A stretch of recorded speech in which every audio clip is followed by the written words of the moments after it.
Exertus. Hey, everybody, tune in to Recent Tartarians. Recent Tartarians. Recent Tartarians.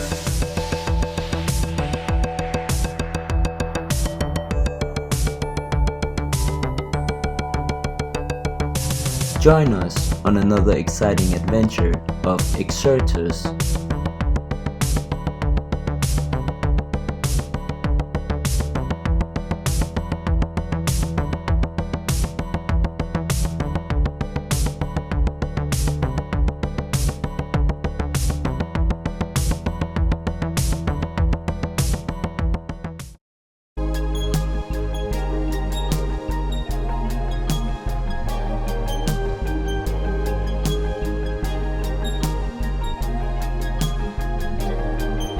It's 5 o'clock and I walk through the empty streets. Thoughts fill my head, but still no one speaks to me. My mind takes me back to the years that have passed me by.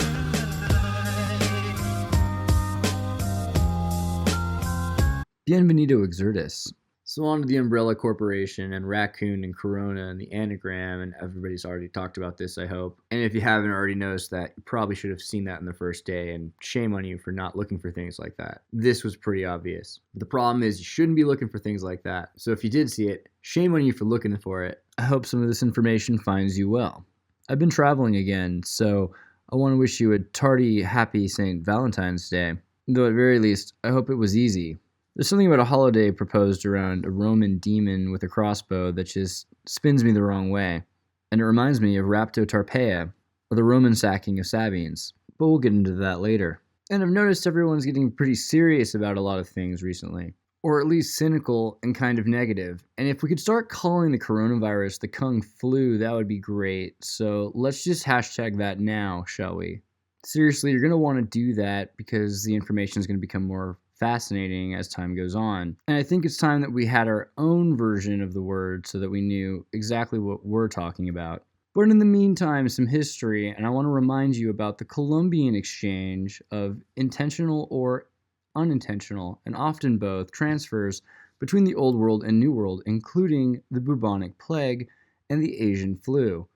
That's right, the flu itself, the avian flu, comes from the pterosaur in Asia, in regions of present-day North China. However, they flew, which makes it that much more fascinating. And since we already talked a bit about this, in fact, this idea of a plague is a repeated loop, something that we experience time and time again. I think Ebola was the one that was the most tangible to everyone. But before that, many were already experiencing these in different small population subsets around the world. So we can talk about plagues and isolation periods, but for some reason, I just really want to start focusing on the future by talking about the past, and that reminds me of how things stay the same and how things change. For instance, the creation of the Social Secret Service, which was after the assassination of McKinley. President William McKinley, born 1843, assassinated 1901, was the 25th president, serving from 1897 until his assassination 6 months into his second term. During his presidency, McKinley led the nation to victory in the Spanish-American War, raised protective tariffs to promote American industry, and kept the nation on the gold standard in rejection of free silver. An economic policy in the 19th century virtually based on unlimited coinage of silver into money, with the intention of driving more valuable gold out of circulation. This led, amongst many other things, to the Panic of 1903, an act which, in conglomeration with the coup of Argentina of 1893, which over a series of 20 years actually seems to have been a number of civil wars, led by Bartolomé Mitre and Leonardo Alem, which formed the Civic Union, which orchestrated the revolution of the park and forced the resignation of Miguel Ángel Juárez Kelman of the PAN, in favor of his vice president, Carlos Pellegrini. This coup, along with revolutions in Argentina and failed crops, led the Bering Bank into a financial defeat, which caused an international crisis not unsimilar to the 2008 crisis, which was similarly a result of international interactive economic policy. Many blamed Argentina, others blamed McKinley.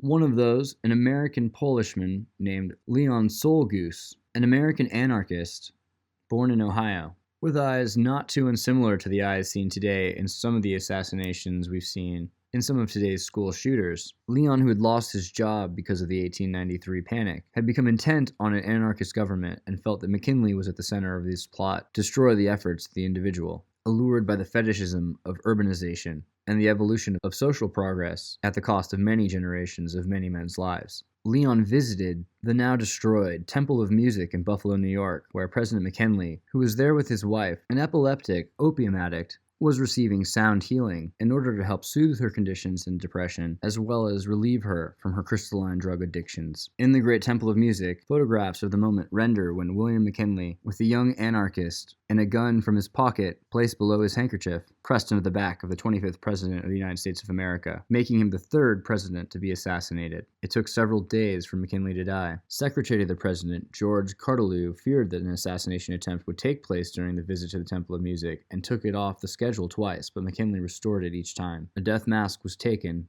and private services took place in the Milburn house before the body was removed and taken to Buffalo City. Defense attorney Lauren Lewis called no witnesses for Saul Goose, and in Lewis's closing argument attributed Saul Goose's refusal to cooperate with them.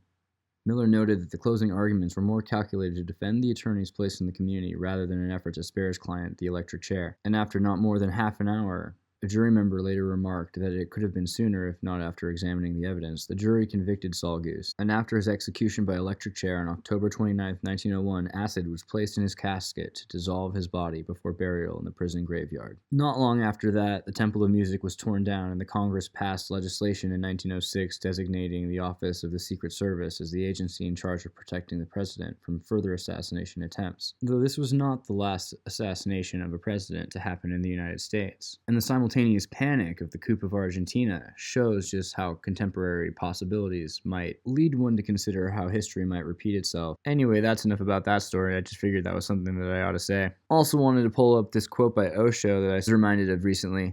People who are spiritually minded tend to suffer from anxiety and depression more. You know why? Because their eyes are open to a world that is in need of repair. They literally have an increased ability to feel the emotions of people around them.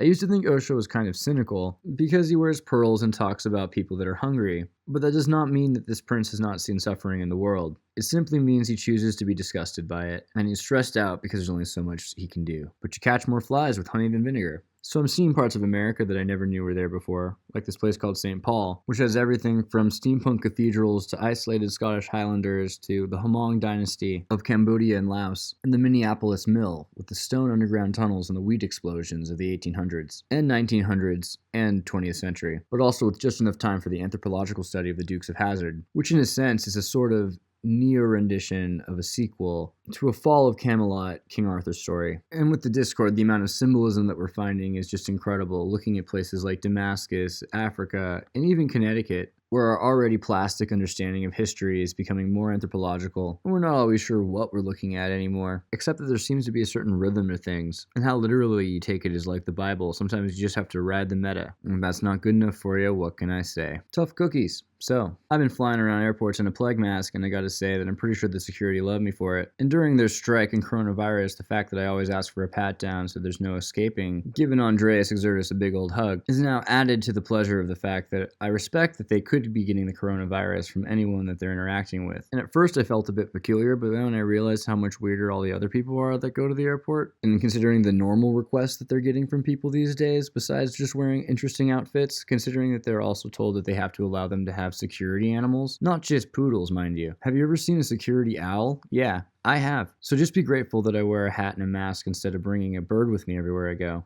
Because I could easily do that, and I wouldn't even need a peg leg. And then I've been going to all these warm places, and all of a sudden I'm thinking to myself, curling. Like, easy answer to any question about how to move stones is put it on ice, right? It doesn't matter how heavy something is. As soon as it's on ice, it's really easy to move things around. And you can see where my mind could immediately start going all sorts of places, but that led me right out of the 110-degree weather of Spain, which for many other reasons led me to New England. And New York is beautiful and everything, but I love tartar sauce. And my heart is not with a job, but with my work with Tartaria. So while it feels great to be out of California for a little while, I look into the mirrored reflection of my aviator glasses and see my plague mask with tartaric salts of sodium bicarbonate potash, incidentally the first American patent of 1791, And as I stand here before you in the snow unironically in a ruffle, which by the way keeps you warmer than any scarf, the thing is just absurdly practical. Got it from China actually, wouldn't you believe it, just before the holidays, along with my plague mask. Anyway, it's become clear to me this is what I've become, and I'm fine with that actually, because I see great stuff every day, evidence of absurdly interesting things. Never so much of a demonstrative picture of anything being assembled or built in history, usually just four guys with their arm in a jacket, standing around without tools, with their hands around some giant already finished stones. And a lot of dirt, like they've just been buried in something. But a great number of dedicated names for the foundries that built these great places on top of Indian burial grounds, quote unquote. You see, before they built this giant cathedral in the middle of Minnesota with huge organs and ventilated fans with vents underneath every single pew to keep their bent knees warm. This beautiful building, the St. Paul Cathedral, seems like a Royal Rife sound healing temple itself. But before we get into Royal Rife and sound healing and how I started Plague Fashion, because yes, it was Exertus, and don't forget you saw it here first, let's go back a bit before the whole corona outbreak and why we've talked about it a bit on the Discord but haven't made a video addressing it yet. Because this is the Positivity Network and we just don't really like that negative spin. It's not that we don't talk about these things, it's that the more we talk about these things, the bigger a concern they become because of the Heisenberg uncertainty principle. And any autist on 4chan will tell you that manifesting a chaos sigil without knowing what you're doing is a rookie move. So if you're worried about China or the Kung Flu, rust in the arms of the dragon, let me just take you back a bit. Before the Anal Nachrach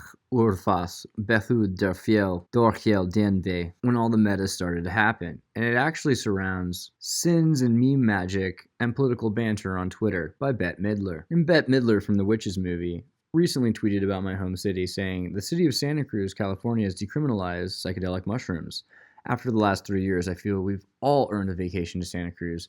You know what I'm saying. In a town filled with undertrained, overworked rookie police who escape at the first chance they get to a simpler city. This vacation town has seen its share, in fact too many, of out of control young people attacking each other and shot to death on drugs. Now don't get me wrong, I, like anyone else, would love to see Bette Midler at the train tracks, picking up from the Salvadorians, but it's just interesting to see how history repeats itself, because right before the Prohibition, there was a time when America was filled with these sorts of liberties as well. You could actually buy cannabis tincture back in the 1900s. You could get cocaine and all sorts of opium. In fact, amphetamines and different kinds of drugs were made available. It's way easy to see how so many people died at 45. And I'm digging New England because really New England is sort of the Nouveau Amsterdam. It's a place that's built on top of the old and still lived in. But like Amsterdam, has had the liberties before, and the kids have noticed that their parents smoke pot. They're cool with it, but a lot of them have stopped or haven't started themselves. It's the sort of you do you, libertarian, but I don't need to join sort of attitude that makes me want to study how exactly debauched it really was in New England and Nouveau Amsterdam to have led to a period of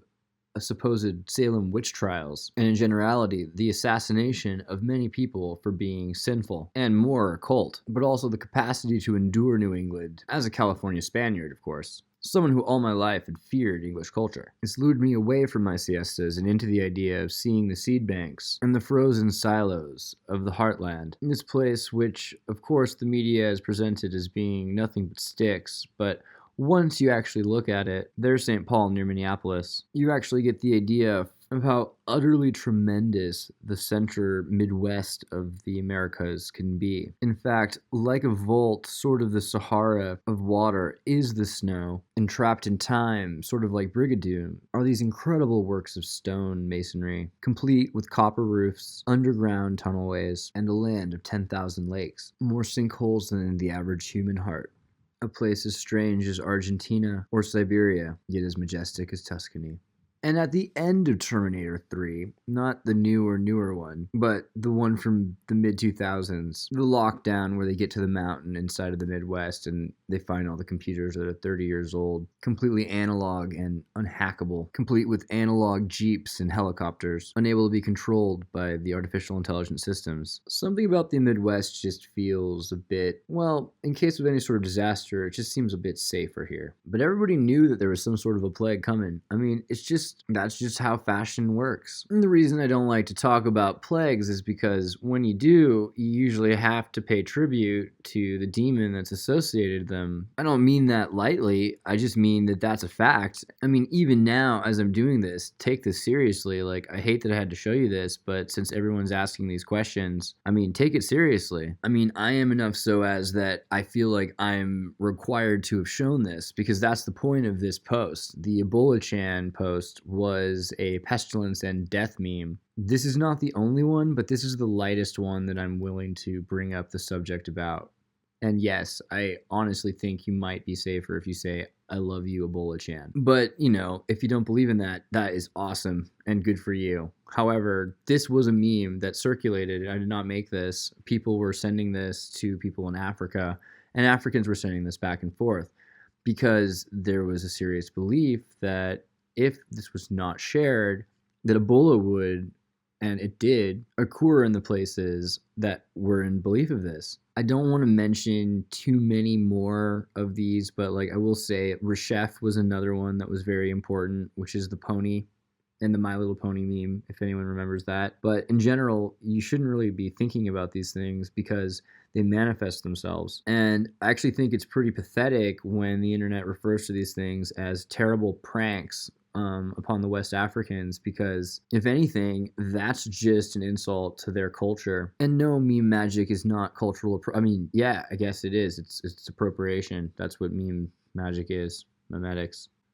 The female personification of Ebola is an admittedly Age of Aquarius spin upon Reshef, considered sort of a flame or lightning or burning fever. Reshef was one of the chief deities of Ebla, spelled sort of like Ebola but without the O. And Reshef was an important Ugaric deity as well, the door warden of the sun. Sacrifices to Reshef were performed at gardens, often children. Reshef later could be used for any of the gods used or demons used in this period. Based on the epitaph, could be an arrow or any pestilence. And so in a sense, there are many avatars of Ebla, and Ebola-chan is simply one of them. Probably introduced into Egypt by the Hyksos, Reshef was not assimilated into Egyptian pantheon until the New Kingdom's 18th dynasty, and Reshef is frequently associated with Seth and Montu. Chronicles in the Hebrew Bible refers to Reshef, and it could be considered that the blood of the lamb to protect the firstborns during the Passover, during the evening that the angel of death passed them over, is in concern of Reshef, of Ebla. So now you know about that, and check out this bowling alley from the 1950s. Isn't it incredible? And it hasn't even been changed much at all. I mean, look at those old cathode ray tube televisions. I mean, everything here is basically completely the way it was. And I hope that this video actually addresses a number of those questions at once, particularly the things on ID 2020 and transhumanism, Agenda 21, but there's just so many things I can talk about at once.